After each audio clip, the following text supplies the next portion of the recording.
बुलेटिनच्या सुरुवातीलाच बातमी पुणे अत्याचार प्रकरणातली। पुणे स्वारगेट अत्याचार प्रकरणात अटकेत असलेल्या आरोपी दत्तात्रय गाडेच्या चौकशीत अनेक धक्कादायक खुलासे समोर आलेत। आरोपी गाडे हा समलैंगिक संबंध ठेवत असल्याचं आता समोर आलंय। समलैंगिक संबंधातून आरोपी पैसे कमवत होता। आरोपीचा प्रेम विवाह झाला असून त्याला 7 वर्षांचा मुलगा सुद्धा आहे। घरातील शेती असूनही तो शेतीच्या कामाकडे लक्ष देत नसल्यानं त्याचं सातत्यानं पत्नी आणि कुटुंबियांशी वाद होत होते। आरोपी सापडत नसल्यानं पोलिसांनी त्याच्या मोबाईलचे तांत्रिक विश्लेषण करत वर्षभरात तो नेमका कुठे फिरलेला आहे, त्याने कोणाला अधिक प्रमाणात संपर्क केला, त्याचे मित्र मैत्रिणी कोण आहेत, त्याची स्वभाव वैशिष्ट्य काय आहेत यावरून त्याचा सविस्तर अहवाल तयार केला होता। पंढरपूर, उज्जैन, शिर्डी, शनी शिंगणापूर या ठिकाणी तो मागील काही काळात गेल्याचं दिसून आल्यानं पोलिसांनी या ठिकाणी पोलीस पथकं पाठवण्याची तयारी केली होती।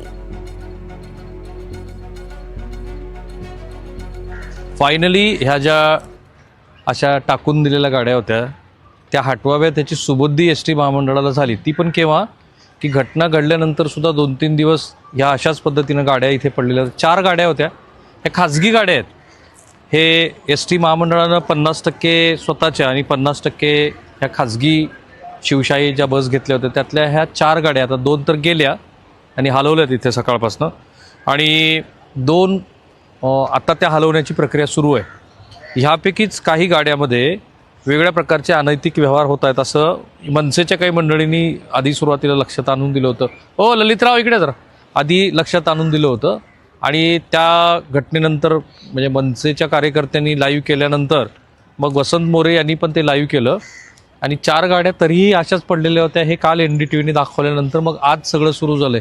तुम्ही पहिल्यांदा केव्हा लक्षात आणून दिलं? मग जेव्हा मी ललित तिंडे, शहराध्यक्ष राज्य परिवहन कामगार सेना, मनसेचे, महाराष्ट्र नवनिर्माण सेना, तर सर्वात प्रथम जेव्हा ही घटना घडल्यानंतर घटनेच्या अगोदरपासून मी अनेक वेळा प्रशासनाशी, डेपो मॅनेजर म्हणा आमच्या ह्या अशा काही घटना घडतात ना, अशा तक्रारी माझ्याकडे बऱ्याचदा आलेल्या आहेत। बऱ्याचदा महिलांच्या असू द्या, कर्मचाऱ्यांच्या असू द्या, की अशाशी ती लूटमार होती वगैरे, अशा आमच्याकडे जेव्हा तक्रारी आल्या तक्रारींचं आम्ही पत्र सुद्धा दिलेले।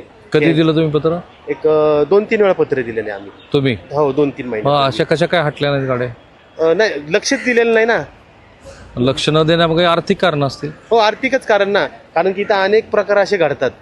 तरी हे आता निदर्शनामध्ये हा महिलेचा विषय झाला म्हणून हा निदर्शनामध्ये आला। आता हे काय प्रकार घडतात असे इथं लूटमारी एवढी होती ना, काय प्रवासी अशी चांगली लोक येतात ना की इथं मागे आले की मागे घेऊन जाणे, म्हणजे काय गे लोक असतात, काही जण वेडे चाळे करणार असतात, बेवडे तेवढे, लावरीच तेवढेच, बेवारच तेवढेच, इकडनं जे बाहेरून जे आलेले नाहीत का राहायला, कोणी गुन्हेगार असतं तर कोणी समजून येत नाही। तुम्ही मला सांगितलंय रेकॉर्डिंग सुरू व्हायच्या आधी की हा जो दत्ता गाडी आहे तो पण इथे कुठल्या तर रूम मध्ये राहायचा।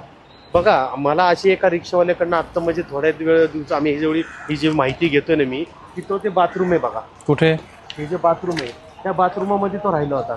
हे समोरचं? हो, समोरच्या बाथरूमामध्ये, त्या समोरच्या बाथरूमामध्ये तो राहिला होता। राहिला म्हणजे 1-2 दिवस तिथे तो राहिला होता हे प्रकरण घडायच्या अगोदर।